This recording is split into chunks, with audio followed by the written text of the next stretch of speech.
ইউনিয়নের রাজ্য সম্মেলন উপলক্ষে আয়োজিত আজকের এই সমাবেশের সাথী সভাপতি মঞ্চে আসীন আছেন সংগঠনের সর্বভারতীয় নেতা এবং ত্রিপুরা তফসিলি সমন্বয় সমিতির সাধারণ সম্পাদক ও সভাপতি কমরেড সুধন দাস এবং কমরেড রতন ভৌমিক এখানে উপস্থিত আছেন। এই সংগঠনের প্রতিষ্ঠাতাদের মধ্যে অন্যতম ত্রিপুরা বিধানসভারও প্রাক্তন সদস্য কমরেড নকুল দাস এবং এই সংগঠনের সাথে ওতপ্রোতভাবে জড়িত আছেন আমাদের ত্রিপুরা বিধানসভার দুজন তরুণ বিধায়ক কমরেড সুদীপ সরকার এবং কমরেড নয়ন দাস এবং আপনারা যারা ত্রিপুরা রাজ্যের বিভিন্ন প্রান্ত থেকে এই সম্মেলনের প্রতিনিধি হয়ে এসেছেন এখানে কমরেড বন্ধুগণ, তার বাইরেও এই তেলিয়ামুড়া মহকুমার গণতান্ত্রিক আন্দোলনের সাথী যোদ্ধাগণ এবং পথচারী দোকানি বা ঘর থেকেও যারা আমাদের বক্তব্য শুনছেন, সমস্ত বন্ধুদের, মায়েদের, বোনেদের আমি ত্রিপুরা রাজ্যের গণতান্ত্রিক আন্দোলনের তরফ থেকে আপনাদের সকলকে অভিনন্দন, শুভেচ্ছা, নমস্কার, খুলুমখা এবং আদাব জ্ঞাপন করছি। আমার আগের বক্তাদের কাছ থেকে আপনি শুনেছেন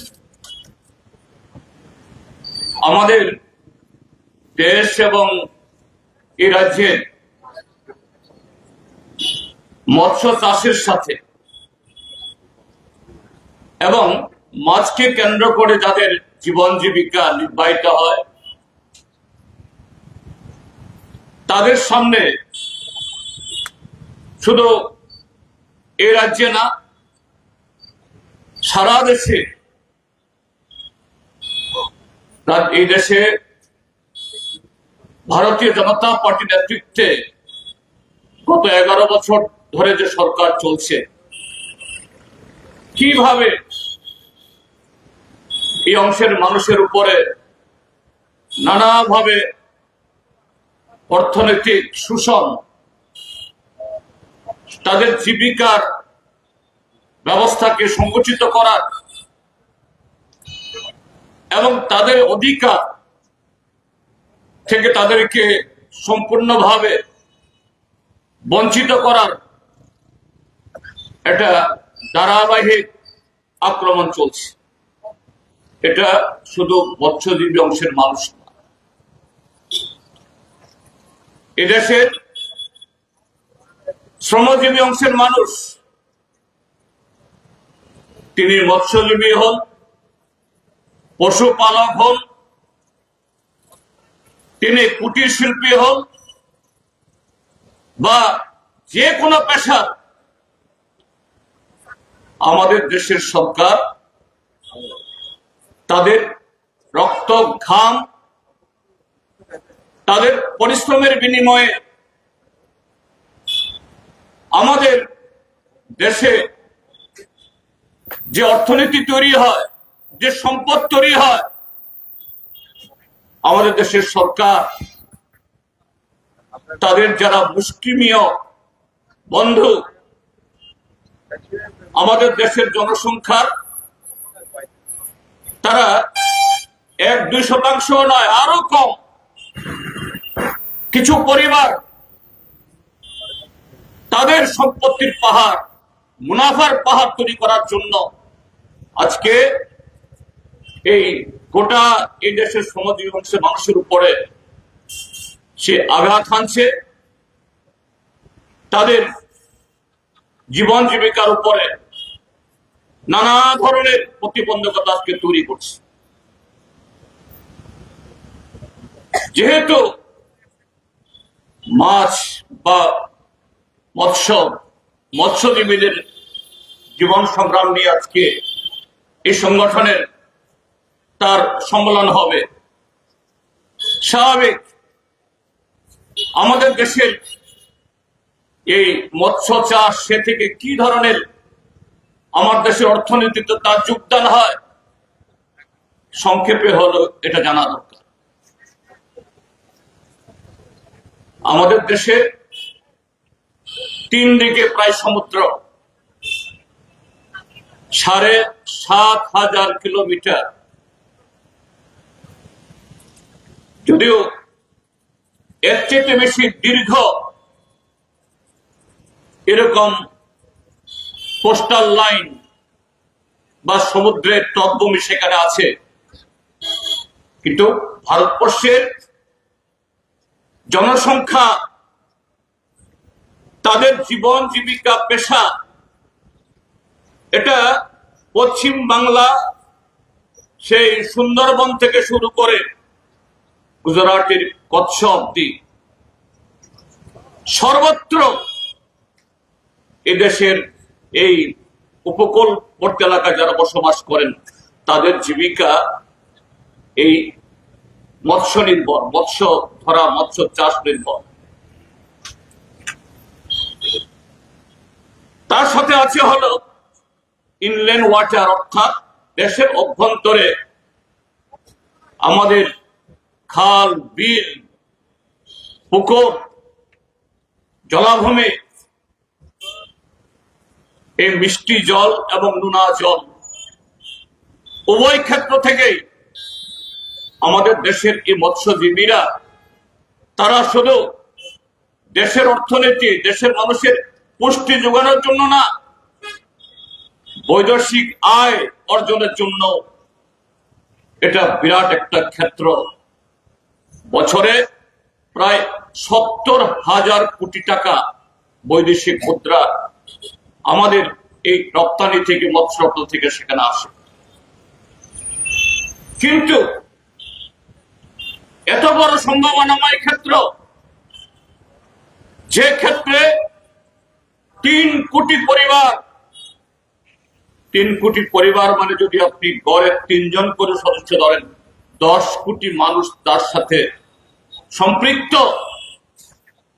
সে ক্ষেত্র দিকে যে ধরনের উৎসাহ দেওয়া দরকার, যেভাবে তাদের স্বাধীনতা দেওয়া দরকার, যেভাবে প্রযুক্তি এবং আরো অন্যান্য সুযোগ সুবিধা সম্প্রসারিত করা দরকার, তার কোন নজর নেই। হ্যাঁ, কিছু কিছু গবেষণা আমাদের দেশের ২-৪টা ফিশারি কলেজ, ফিশারি ইউনিভার্সিটি, এটা করা হয়নি কথা বলছি না,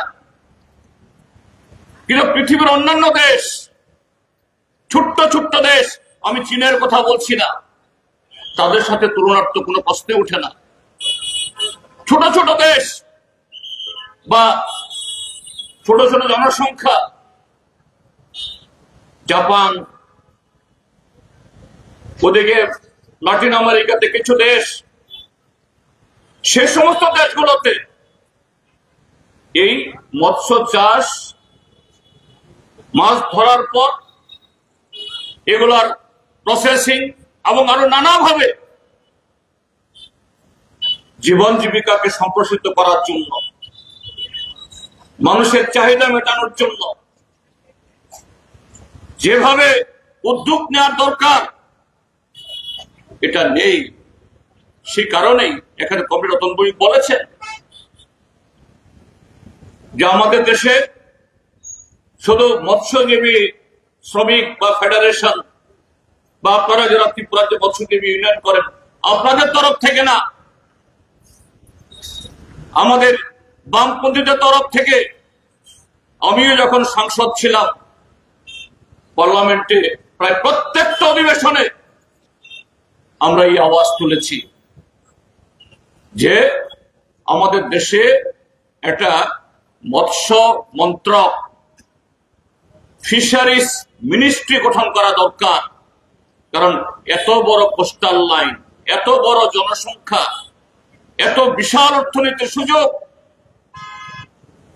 অন্যান্য ক্ষেত্রে খুব কম আছে, কিন্তু আমাদের দেশের সরকার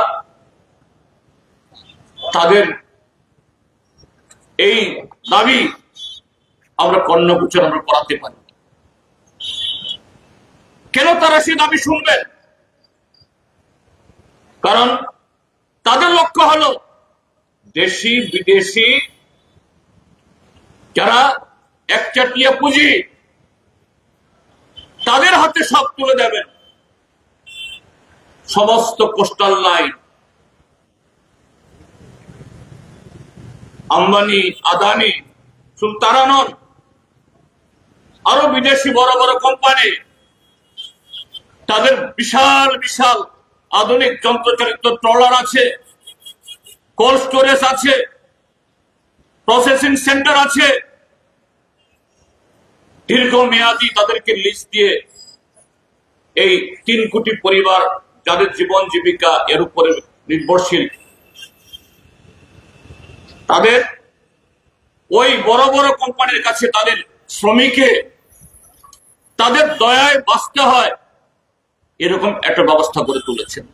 এটা শুধু সমুদ্র উপকূল না, আজকে বড় বড় জলাশয়গুলো সে তো বন্ধুরা, এটা শুধু মৎস্য চাষ এবং মৎস্যজীবীদের ক্ষেত্রে এই ঘটনাটা ঘটছে তা নয়।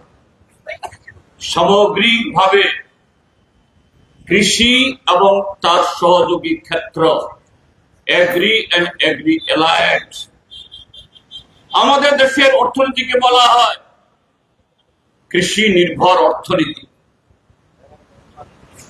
কৃষি নির্ভর অর্থনীতি বললে পরে এক ধরনের বিভ্রান্তিও তৈরি হয়। তার মানে কি তাহলে এদেশে কৃষি থেকেই আমাদের বাজেটে বেশি যোগান হয়, কৃষি থেকে আমাদের সবচেয়ে বেশি আমাদের দেশের জিডিপিতে সেখানে অর্থ আসে? না। স্বাধীনতার আগে বা স্বাধীনতার জন্মলগ্নে আমাদের দেশের তখনকার সময়েতে মোট যে দেশের আয় ছিল তার 52-53 ভাগ এই কৃষি থেকে ছিল। তখন শিল্প গড়ে ওঠেনি। এখন আহামরি ভাবে না হলেও কিছু কিছু শিল্প হয়েছে। তো এখন এই 2025-26 সালে দাঁড়িয়ে এই কৃষি থেকে আমাদের জিডিপির মোট আয়ের অংশ কি? এটা সে 52-53% থেকে নেমে মাত্র 10-12% এসে দাঁড়িয়েছে। কিন্তু তারপরও কৃষি থেকে আয় যখন 52% ছিল, এই কৃষির উপর নির্ভর করে ছোট কৃষক, মাঝারি কৃষক, ক্ষুদ্র কৃষক, ভাগ চাষী, তার সাথে কৃষি শ্রমিক বা ক্ষেত মজুরদেরকে আমরা বলি, 70-80% তাদের সংসার চলত এই কৃষির উপরে ভিত্তি করে। আমাদের দেশের এত দুর্ভাগ্য, স্বাধীনতার 78 বছর বাদেও সেই সংখ্যাটা এই খাত থেকে আয় কমেছে, কিন্তু এই খাত থেকে নির্ভরশীল মানুষের সংখ্যা কমেনি। এখনো আমাদের দেশের 70% মানুষের ভরণ পোষণ, তার সংসার চলে এই কৃষি ক্ষেত্র থেকে। তার মানে হলো আগে যদি 2টো রুটি খেতেন, সেই রুটির আকার তৈরি হয়েছে একটা রুটির অর্ধেক বা তার 4 ভাগের 1 ভাগ। আগে যে ঘরে শিশুরা দিনে 200 মিলিমিটার হলেও দুধ পান করার সুযোগ পেতেন, অন্যান্য পুষ্টিকর খাওয়ার সুযোগ পেতেন। আজকে সে ভাগ কমে গেছে। কেন এটা হবে? কেন দেশের সরকার যে খাত থেকে এই দেশের সংখ্যাগরিষ্ঠ মানুষ বেঁচে রয়েছে, তার জীবন জীবিকা দেখভাল করছে, সেই ক্ষেত্রটাকে নজর দেবে না? এটা হলো শ্রেণী দৃষ্টিভঙ্গি। এবং আমাদের দেশের বর্তমান মোদী সরকার যত দিন যাচ্ছে, তাদের যে পরিকল্পনায়, তাদের স্লোগানে আত্মনির্ভর ভারত, বিকশিত ভারত, তাদের স্লোগানে আছে দিন, কিন্তু যে নীতি তারা অনুসরণ করছেন, সেই নীতিতে আছে দিন না বুড়া দিন। আত্মনির্ভর ভারত না, এটা কর্পোরেট নির্ভর ভারত, বিদেশি নির্ভর ভারত।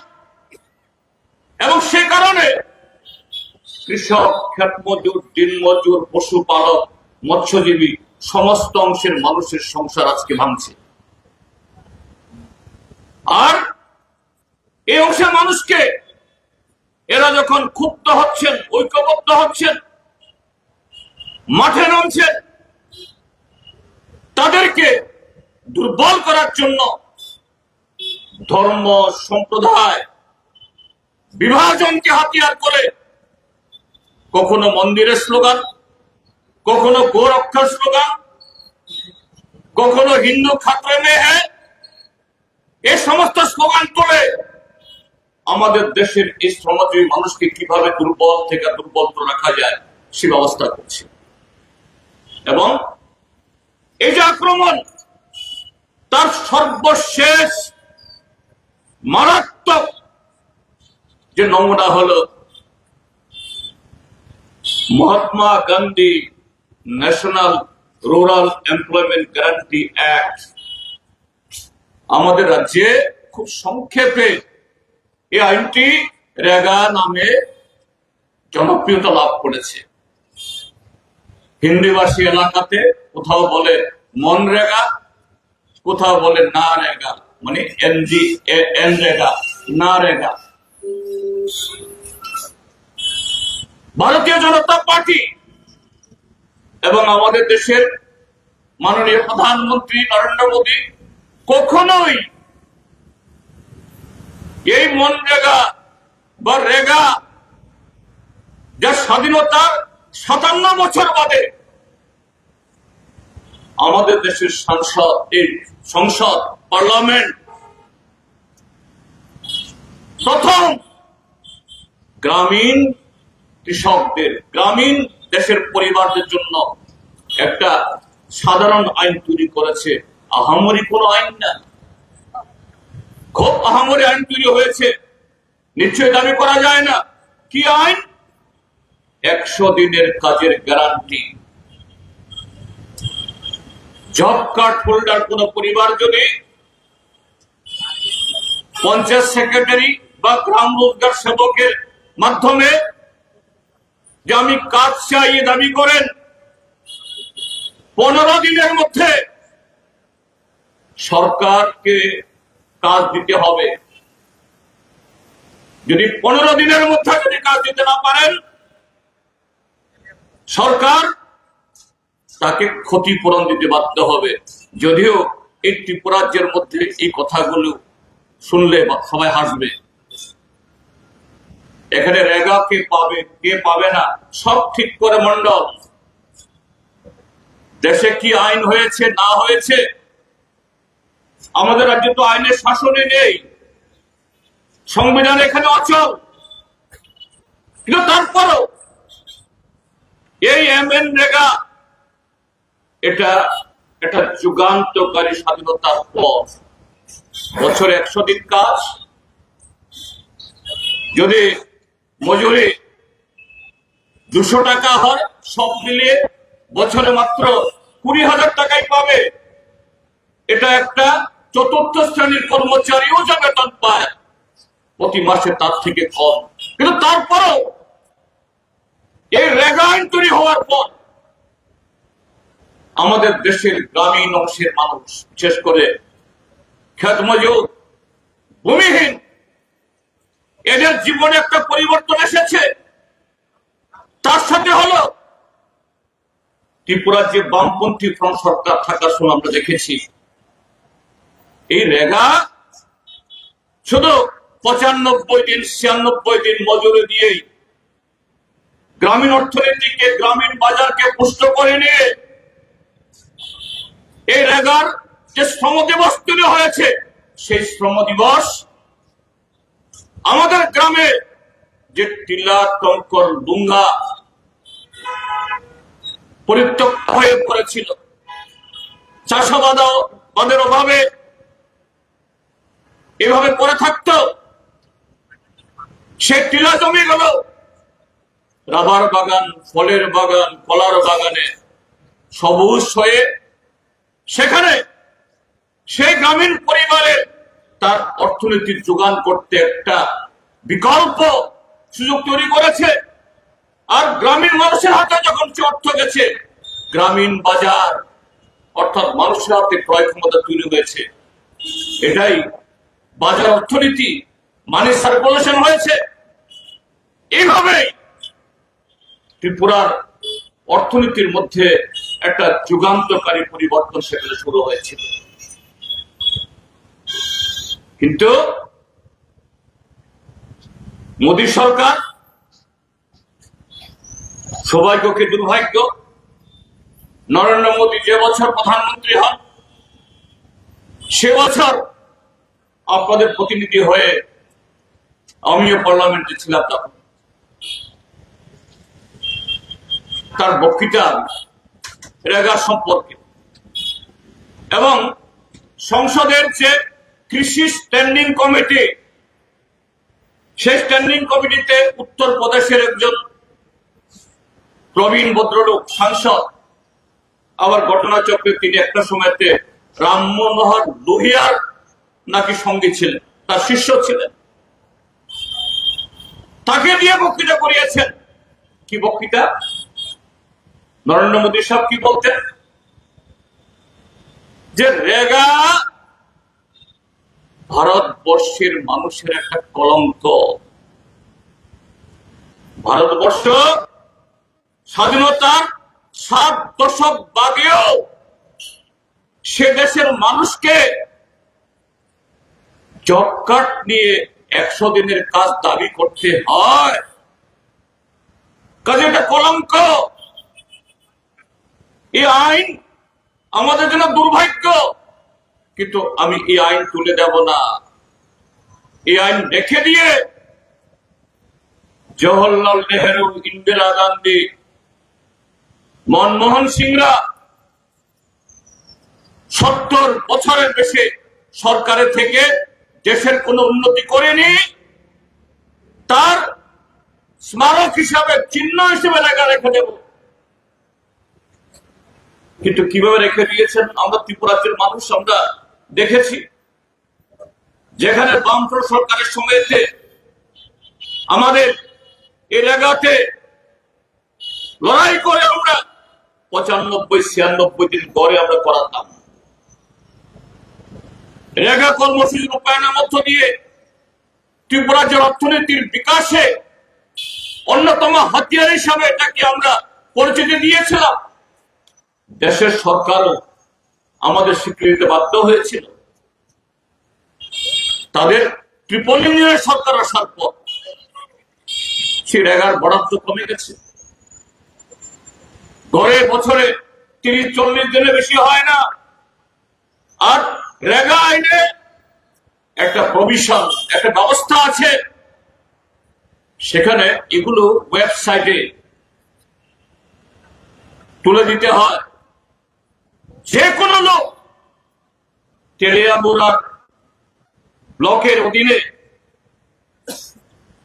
গিলাতলি পঞ্চায়েত বা মঙ্গিয়াকামি ব্লকের 18 মোড়ার কোন ভিলেজ কমিটি, সেই ভিলেজ কমিটিতে গ্রাম পঞ্চায়েতে কত কাজ হয়েছে একটু যারা এই স্মার্টফোন ব্যবহারে অভ্যস্ত হয়ে উঠতে পারেন।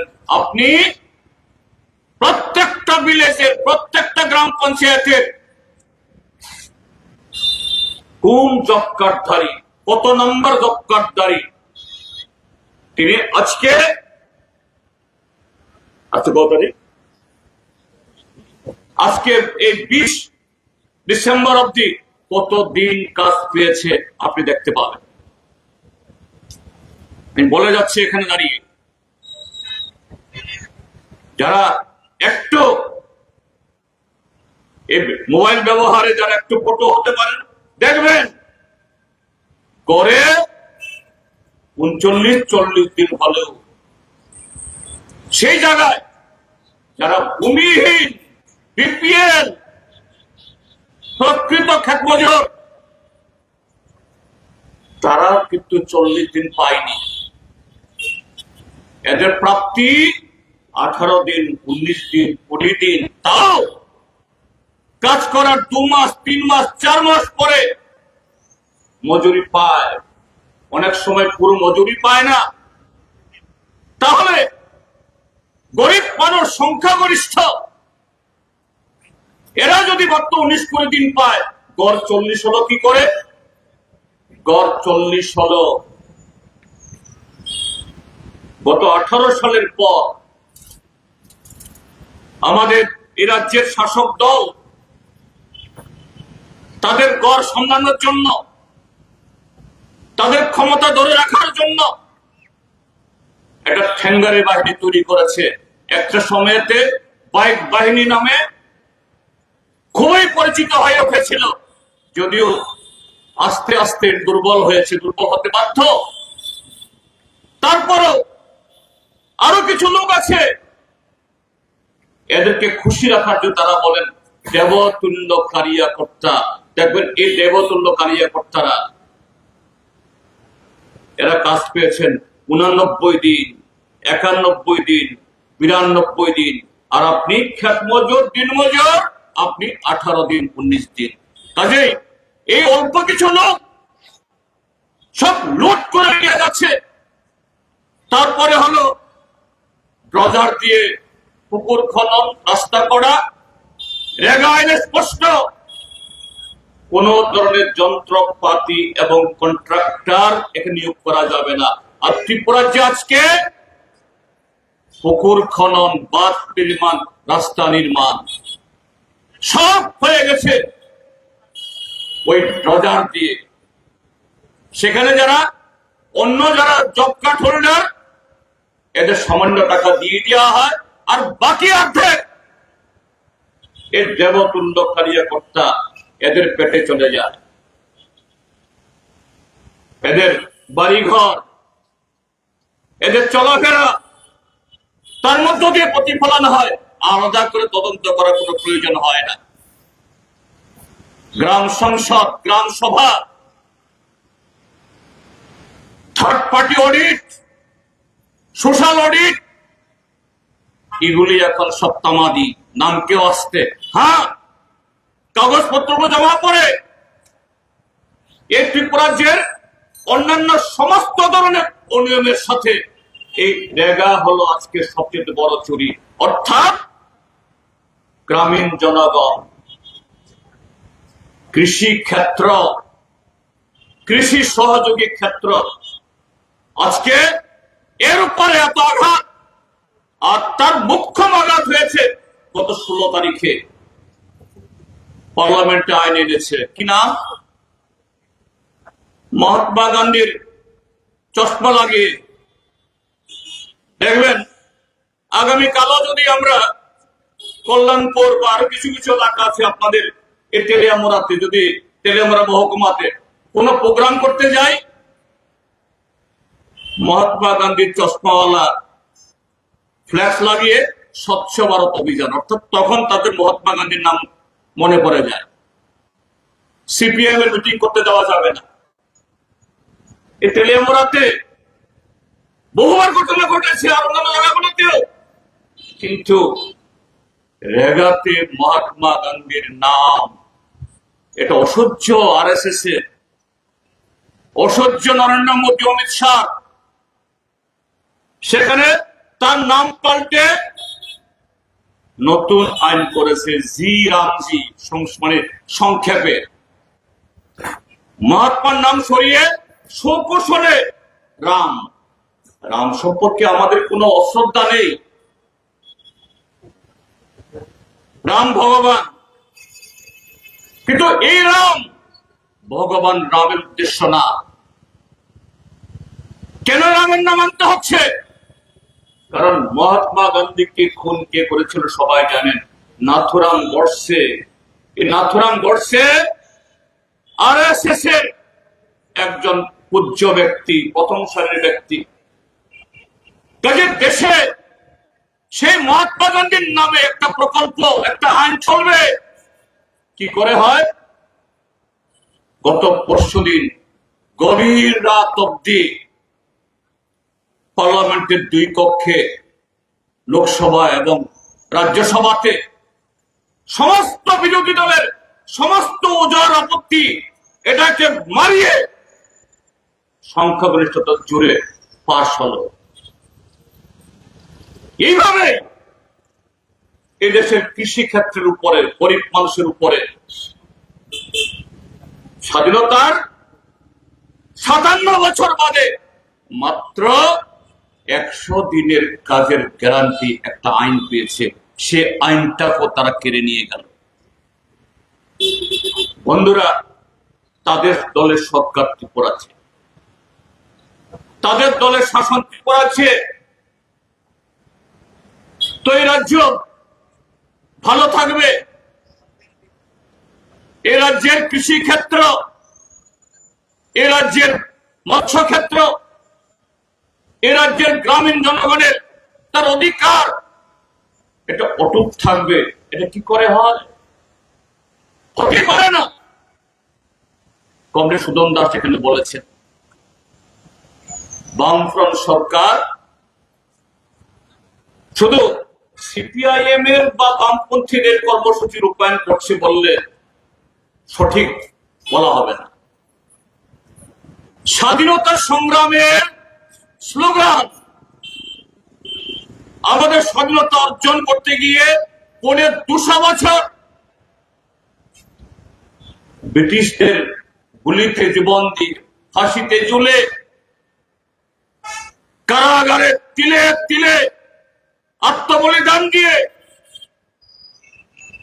যে স্বাধীনতা অর্জন করেছে, সেই স্বাধীনতার লক্ষ্য অর্জনে এদেশের কৃষকরা, কৃষিজীবীরা যে আওয়াজ তুলেছিলেন, লাঙ্গল যার জমি তার, জাল যার জল তার, এই বামপন্থী ফ্রন্ট সরকার এই ত্রিপুরার যে ক্ষমতাসীন হওয়ার পর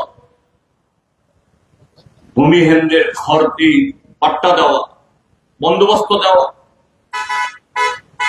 নামকেও আসতে এখানে একটা কলোনি, সেখানে একটা কলোনি, রাস্তা নেই, ঘাট নেই, বিদ্যুৎ নেই, জল নেই, স্কুল নেই, বারোয়ারি নেই, বাজার নেই, এরকম নয়। আমাদের ত্রিপুরাজ্যের মানুষ দেশভাগের শিকার। দেশভাগের কারণে উদ্বাস্ত হয়ে বাঙালি অংশের মানুষ ত্রিপুরাজ্যে আসতে বাধ্য হয়েছে। তারা এমনিতে এখানে আসেননি, স্বাধীনতা অর্জন করতে গিয়ে তাদের কপালে এই আশীর্বাদ বা এই সিদ্ধান্ত চেপেছে। সেই সময়তে আমরা কি দেখেছি? সচিন সিং সুকুমার সিং উত্তর আমলে ওইখানে 11 কার্ড, ওইখানে 12 কার্ড, এখানে 13 কার্ড, ওখানে 14 কার্ড, এরকম বহু কারণ নাম এখনো আছে। ঠিক আছে, 13 কার্ড মানে 13 পরিবার, 14 কার্ড মানে 14 পরিবার বসিয়ে দেওয়া হয়েছে। রাস্তা দিতে হবে তো, জল দিতে হবে তো, চাষের জমি দিতে হবে তো, বাচ্চাদের লেখাপড়ার সুযোগ দিতে হবে তো। হয়েছে কি? আপনার তেলিয়ামুড়ার মানুষ বা যারা প্রতিনিধি হয়ে আসছেন ত্রিপুরাজ্যের বিভিন্ন প্রান্ত থেকে, এখনো এই নানা কার্ডের নামে অনেক পাড়া আছে, একটু খুঁজ দিয়ে দেখবেন সেই সমস্ত পাড়াগুলোতে রাস্তা কখন গেছে, জলের ব্যবস্থা কখন হয়েছে, চাষের কিছু জমির বন্দোবস্ত কখন পেয়েছে, সেখানে কখন বানোয়ারি বসেছে, কখন স্কুল হয়েছে। 1978 ইংরেজিতে বামপন্থী সরকার তৈরি হওয়ার পর, তার আগে নয়, তারপরে হয়েছে। সেই বিশাল জনগণের একটা অংশ আমাদের মৎস্যজীবীরা, হ্যাঁ সংখ্যাগরিষ্ঠ তফসিলি অংশের, কিন্তু অন্যরা আছেন। এবং এখানে সম্পাদক কমরেড পণ্ডিত দাস বলেছেন প্রায় 2 লক্ষ মানুষ। কিন্তু সবাইকে জলাশয় দেওয়ার জন্য, সবাইকে জলাভূমি দেওয়ার জন্য ত্রিপুরাজ্যের এই 3 ভাগের মধ্যে 2 ভাগেই হলো এখানে উঁচু জায়গা অসমতল, কোথায় পাওয়া যাবে? কাজে বামফ্রন্ট সরকার সরকারি উদ্যোগে যে সমস্ত জলাশয়গুলো তৈরি হয়েছে, এগুলো কোঅপারেটিভ করে শুধু একটা সমিতি ঘোষণা করে দেওয়া না, তাদেরকে পুঁজি দেওয়া, ট্রেনিং দেওয়া, এবং যখন মাছের চারা ফেলবে তখন সরকারি উদ্যোগে চারা থেকে খাদ্য সব সরবরাহ করা, সব করেছেন। এবং শুধু এটা করে না, কিভাবে মৎস্য উৎপাদনের ত্রিপুরাজ্য স্বয়ং সম্পূর্ণ হতে পারবে। একদিক থেকে মৎস্যজীবীদের আয় বাড়বে, আরেক দিক থেকে বাংলাদেশ থেকে বৈধভাবে হোক বা অবৈধভাবে বহুকাল আগে থেকে মাছ আসছে, এখনো আসে, আগামী দিনও আসবে।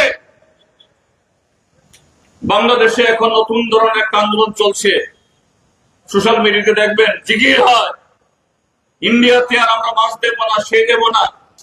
এগুলো আরেক ধরনের ফালতু কথাবার্তা সমস্ত আসবে। তার সাথে হলো পশ্চিম বাংলা থেকে, অন্ধ্র থেকে সেখানে মাছ সারা বছর প্রায় 1000-1200 কেন আরো বহু কোটি টাকা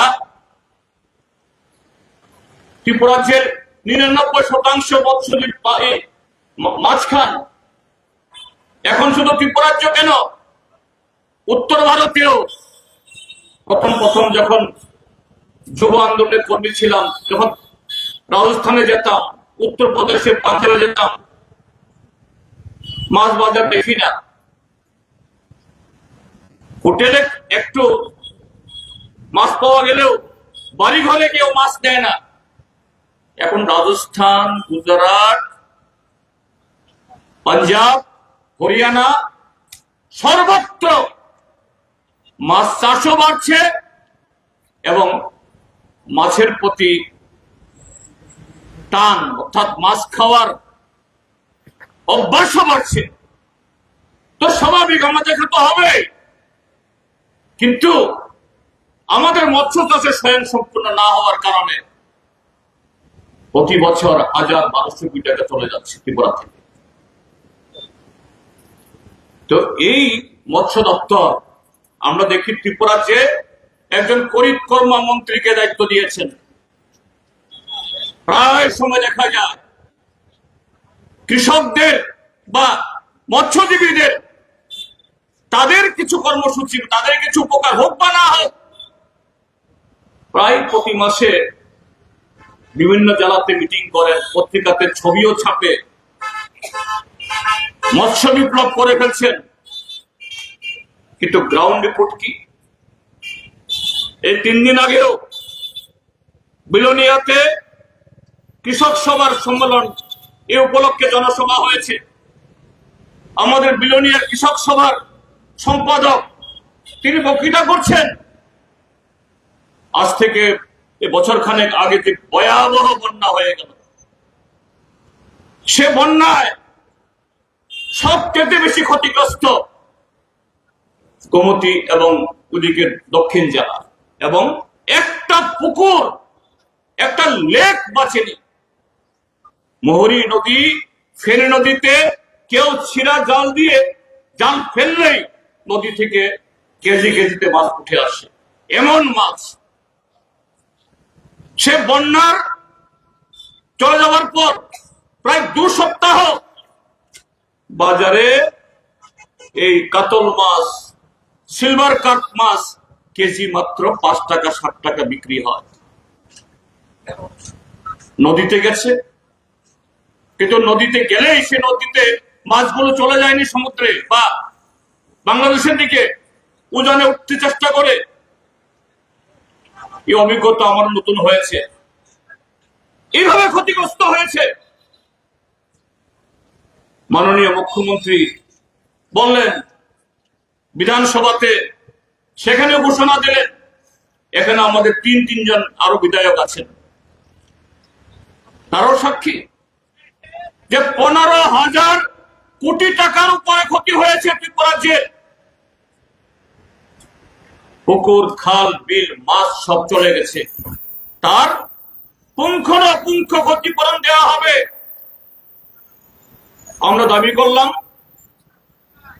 এই ত্রিপুরা রাজ্যকে এটা জাতীয় বিপর্যয় ঘোষণা করো, কানে তুললেন না। যাই হোক, কেন্দ্রীয় সরকারের টিম আসলো, ঘুরলো, কিছু টাকা আসলো।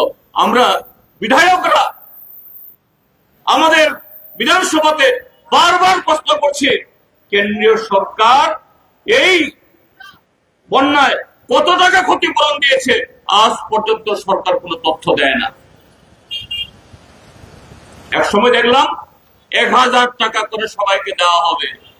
দেখা গেল যাদের লক্ষ লক্ষ টাকার মাছ ভেসে গেছে, পুকুর, লেক ধসে গেছে, এরা পেয়েছে 1000। আর দেবতুল্য কারিয়াকর্তা, তাদের পুকুর নেই, জল নেই, জাল নেই, কিচ্ছু নেই, এরা 40, 50, 60 লাখ টাকা পেয়ে গেছে। তাছাড়া আরো নানাভাবে। এটাই দস্ত কেন হবে না? যে ভদ্রলোককে মৎস্যজীবীদের সেবা করার জন্য, মৎস্য উন্নয়নের জন্য দায়িত্ব দেওয়া হয়েছে, আপনারা শুনেছেন তিনি সাংবাদিকদেরকে গর্ব করে বলেন, আমরা মন্ত্রীরা, আমি একা শুধু নই, আমরা সোর্স মানি পেয়ে থাকি, সে টাকায় আমাদের বাড়ি করি, গাড়ি করে, সে টাকায় আমাদের নির্বাচন ক্ষেত্র আমরা দেখভাল করি। তাহলে আমাদের রাজ্যের এই কৃষক, ক্ষেতমজুর, দিনমজুর, মৎস্যজীবীরা এত উন্নতি হবে কি করে? কাজী বন্ধুরা, আজকে মৎস্যজীবী, কৃষিজীবী, ক্ষেতমজুর, জমিয়া, সমস্ত অংশের মানুষ এই ত্রিপুরা রাজ্যের মধ্যে আক্রান্ত। একদিকে কেন্দ্রের নীতির কারণে, আরেকদিকে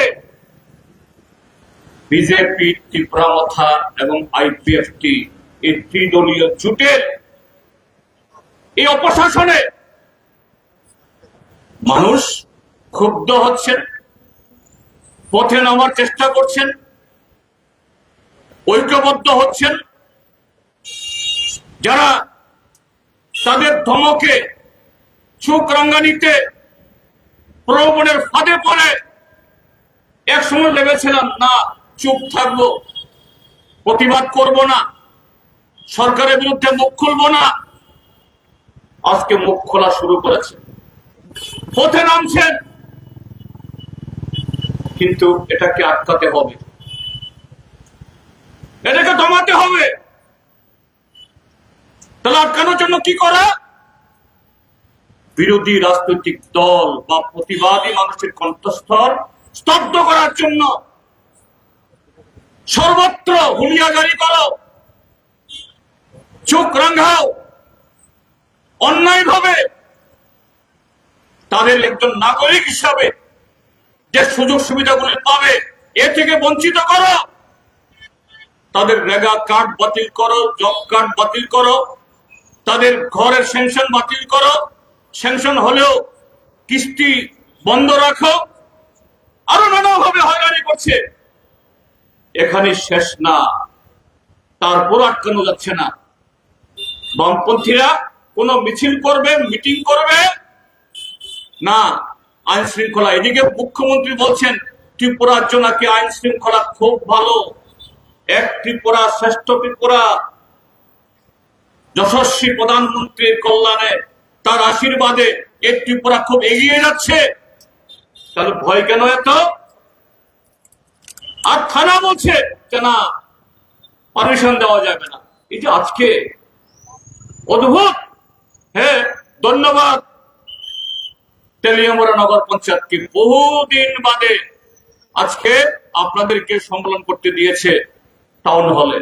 এই টাউন হল যদি তারা নির্মাণ করতেন তবুও বলতাম যে না, এরা নির্মাণ করেছে, এজন্য এদের একটা হক। এই টাউন হল তৈরি করেছে বামফ্রন্ট। তাহলে সম্মেলন সেখানে হবে, সম্মেলনের সামনে মাঠ পড়ে আছে, অন্যরাও যদি টাউন হলে প্রোগ্রাম করে সেই মাঠই তো জনসভা করে না। মাঠ ব্যবহার করা যাবে, প্রাঙ্গণ ব্যবহার করা যাবে না। কি গণতন্ত্র, কি গণতন্ত্র, কি মহিমা। এবং দেখেছেন এই যে বিহার নির্বাচনের পর আমি গিয়েছিলাম এই কদিন পরে ঝাড়খণ্ডে, দিল্লিতে আমাদের মিটিং হয়েছে, বিহারের প্রতিনিধিরা ছিলেন। হ্যাঁ, বিহার নির্বাচনে বিজেপি বা এনডিএ জোট আবার জিতে ক্ষমতা দখল করেছে। কিভাবে হয়েছে এগুলো বলতে গেলে সময় লাগবে, আমি বলবো না। এই দেশের মানুষ কেউ বিশ্বাস করে না যে নীতিশ কুমার নেতৃত্বে সেখানকার সরকার, সেখানে জনসভা করতে গিয়ে লোক হয় না তাদের। ফাঁকা মাঠে প্রধানমন্ত্রী স্বরাষ্ট্রমন্ত্রীকে বক্তৃতা করতে হয়, আর বিহারের মন্ত্রী সেখানে গেলে পাবলিক তাদেরকে জুতা পেটা করে দৌড়ায়। স্বয়ং উপমুখ্যমন্ত্রী এক জায়গায় জনসভা করতে গেছেন, গোবর লেপে দিয়েছে, কিন্তু ফল বেরোলো একেবারে অভাবনীয়। গত 40 বছরেও বিহারে এত রেজাল্ট কখনো আর হয়নি। সবারই এখন সন্দেহ, এটা প্রকৃত জনমত নয়। ঠিক আছে, তারপরও সরকার হয়েছে, ত্রিপুরাজ্যের বিজেপি 2-4টা বাদী তো ফুটাবে, মিছিল করবে, কেউ আপত্তি করবে না। কিন্তু সেই বিহারে, আমি বিহারের সেক্রেটারি আমাদের, তার নাম কমরেড লালন চৌধুরী, তাকে জিজ্ঞেস করলাম, कॉमरेड बिहार में ये नतीजा निकलने के बाद, रिजल्ट होने के बाद आपका पर कोई आक्रमण हुआ क्या? उल्टा बोले क्यों होगा? অর্থাৎ বিহারে এত বড় জিত হাসিল করেছে, আমাদের পার্টি অফিসে একটা ডিল পড়েনি, একটা পটকা পড়েনি, কেউ মার খায়নি, কিন্তু বিহার থেকে কয়েক হাজার মাইল দূরে ত্রিপুরাতে সে রাত্রেই কমলপুরে, হালাহালি, মানিক ভান্ডার আরো একটা পার্টি অফিস পুড়িয়ে ফেলা হয়। পশ্চিম ত্রিপুরার ডুকলিতে আক্রমণ হয়। আমাদের রতন ভৌমিকের কনস্টিটিউয়েন্সি মির্জা, এই মির্জাতে আগেও 7-8 বার পুড়িয়েছে, আবার পুড়িয়েছে সেদিন। নানা দিকে কি ধরনের গণতন্ত্র? কেন এই আক্রমণ? আক্রমণ একটাই, মানুষ যাচ্ছে, রাস্তায় নামছে, আরো নামবে, ঐক্যবদ্ধ হচ্ছে। কাজে নতুন করে সন্ত্রাস তৈরি করতে হবে এবং তার সাথে কিছু নাটক, যাত্রা দেখাতে হবে। কি যাত্রা? এই ত্রিপুরা যে বর্তমান জোট সরকার, 3টা দল মিলিয়ে জোট, বিজেপি, ত্রিপুরা মথা, আইপিএফটি, ককবরকে এই জোটকে বলি আমরা কথালাইজাক। কথালাইজাক মানে একেবারে আজাদি। মতন লাইজা মানে একজনের সাথে আমরা সাংঘাতিক ভাবে, কিন্তু তাদের দাবিগুলো দেখুন। আইপিএফ এর দাবি টিপরাল্যান্ড, কোন জায়গাতে? এডিসি এলাকাতে। টিপরামথার দাবি গ্রেটার টিপরাল্যান্ড, একই জায়গাতে। আর বিজেপি হলো নো টিপরাল্যান্ড। তিনটা দল খেলায় যা, তিনটা দলের জোট। একটার দাবি টিপরাল্যান্ড, আরেকটার দাবি গ্রেটার টিপরাল্যান্ড, আরেকটার দাবি নো টিপরাল্যান্ড। আরে স্বামী স্ত্রীর মধ্যেও যদি মনোমালিন্য হয়, ভুল বুঝাবুঝি হয়, ঐকমত্য না হয়, একেবারে ডিভোর্স না হয়ে গেলেও স্ত্রী রাগ করে কদিন গালফুলি বাপের বাড়ি চলে যায়। কিন্তু এই তিনটা দল, এক দল বলে আমি টিপরাল্যান্ড চাই, সে দলের লোক এই 2-3 দিনের মধ্যেও আগরতলা মিছিল করছে। মানিক সাহা হাই হাই, রতনলাল নাথ হাই হাই। আরে জোট তো বামফ্রন্ট করেছে। নকলদা তারা এমএলএ ছিলেন তখন থেকে, 78 থেকে বামফ্রন্ট সরকার 35 বছর। তোমাদের 3 দলের জোট, আমাদের 4 দলের জোট ছিল। CPIM, CPI, RSP, forward block. প্রত্যেকটা মন্ত্রিসভাতে আরএসপি, ফরওয়ার্ড ব্লক, সিপিআই এর মন্ত্রী ছিল। যদি জিতে আসতে পারতেন। এডিসিতে কেউ শুনেছেন? সিপিআইএম এর বিরুদ্ধে সিপিআই তার সমর্থকরা হাই হাই দলি দিয়েছে, কেউ শুনেছেন? সিপিএম এর লোকরা সিপিআই এর পার্টি অফিস পুড়িয়েছে, মাথা ফাটিয়েছে, মুখ্যমন্ত্রীকে শত শত পুলিশ ঘিরে রেখে 150-200 জন লোক নিয়ে কোন রকম মিটিং করে পালিয়ে আসতে হয়। কিন্তু মাঠে ময়দানে গিয়ে এক পার্টি আরেক পার্টির বিরুদ্ধে, এক নেতার বিরুদ্ধে আরেক নেতা, সমর্থকদের মধ্যে এইভাবে হানাহানি হলেও মন্ত্রিসভা থেকে বেরিয়ে আসার কারো কোনো কথা নেই। বিধানসভাতে এখন 3 দল, এরা ফ্রিজারে বেঞ্চে একসাথে বসে, আমাদের আরো 3 জন বিধায়ক এখানে আছে, জিজ্ঞেস করবেন। সেই বিধানসভাতে, যেহেতু এখন বিধানসভা, লোকসভা, রাজ্যসভা ক্যামেরার সামনে হয়, এরকম ক্যামেরা নিয়ে তারা হাজির হন। এখানে ঝগড়া করলে তো সব দেখে নেবে। ওইখানে মাঠে চিৎকার, हम देख के लेंगे, हम समझे लेंगे, সামনে এই করব সেই করব, সামনে আমরা যদি সহযোগিতা না করি তোমরা আসবে না, এই সত্যগুলা বেরিয়ে আসছে। কিন্তু বিধানসভাতে ওই দাবি করলে তারা উঠে না, ওই ঝগড়া করে না। ওইখানে সব ঠিক, কারণ সেখানে মধুভাণ্ড রয়েছে। আরো 2.5টা বছর এই মধুভাণ্ড সামলাতে হবে। সেখান থেকে আরো রসদ ঝুঁকাতে হবে। তাহলে ঝগড়া কেন? ঝগড়া হলো এডিসি আর একটা জায়গা, ওটা বড় মধুভাণ্ড আর এটা ছোট মধুভাণ্ড। এখানে একচেটিয়া মথারা সব খাচ্ছে। কাজে কেন মথারা একসাথে খাবে? বিজেপিকেও ভাগ দিতে হবে। কোন কর্মসূচির লড়াই না, নীতির লড়াই না, আদর্শগত লড়াই না। আজকে টিপরামথা, বিজেপি, আইপিএফ এর মধ্যে ঝগড়া, মাথা ফাটাফাটি, আইন শৃঙ্খলা অবনতি।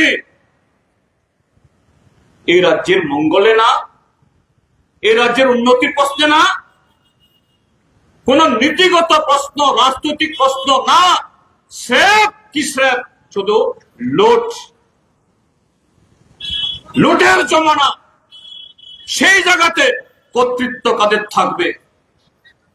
কাজেই বন্ধুরা, আজকে আপনারা এখানে জনসভার পর প্রতিনিধি সম্মেলনে মিলিত হবেন, খ্যাত মজুর এই মৎস্যজীবীদের তাদের সুখ দুঃখ নিয়ে আলোচনা করবেন, তাদের অধিকার নিয়ে কিভাবে লড়াই করা যায় বলবেন, কিন্তু সাথে গণতন্ত্র যদি পুনরুদ্ধার না করা যায়, এই গণতন্ত্রকে টুটি চেপে মেরে দেওয়ার জন্য শুধু সন্ত্রাসীদের ব্যবহার করে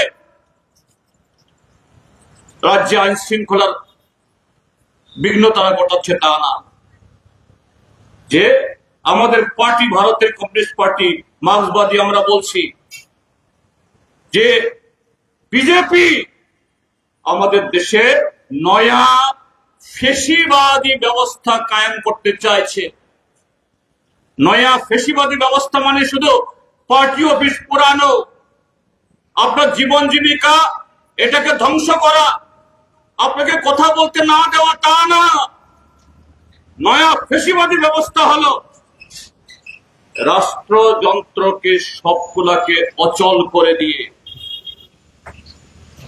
ভারতের নির্বাচন commission, CBI, income tax, enforcement directorate, police সবগুলোকে অপব্যবহার করে আমাদের সংবিধান এই দেশের জনগণকে যে অধিকারগুলো দিয়েছে সে অধিকার সবগুলো হরণ করতে হবে এই এসআইআর এর নামে, স্পেশাল ইন্টেনসিভ রিভিশন বা বিশেষ নিবিড় ভোটার তালিকার পর্যালোচনার নামে।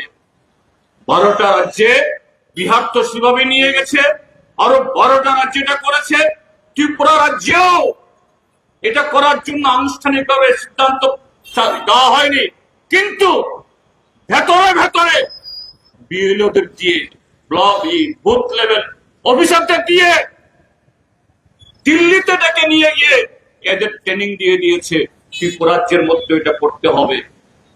এটা শুধুমাত্র ওই 2005, 2003 ভোটার তালিকার কথা বলছেন, এগুলি কথার কথা।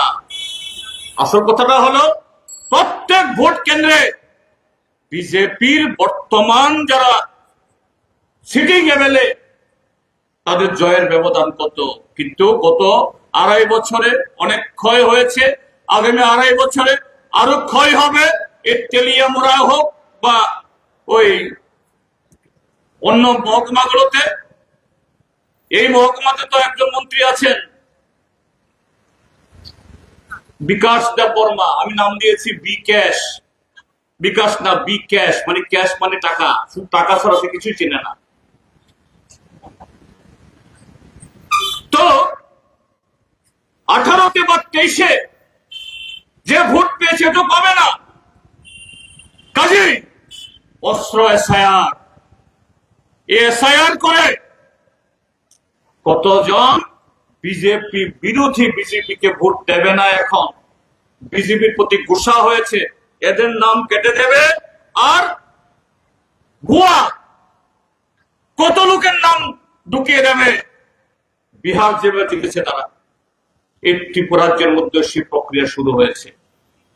আদি সাধু সাবধান।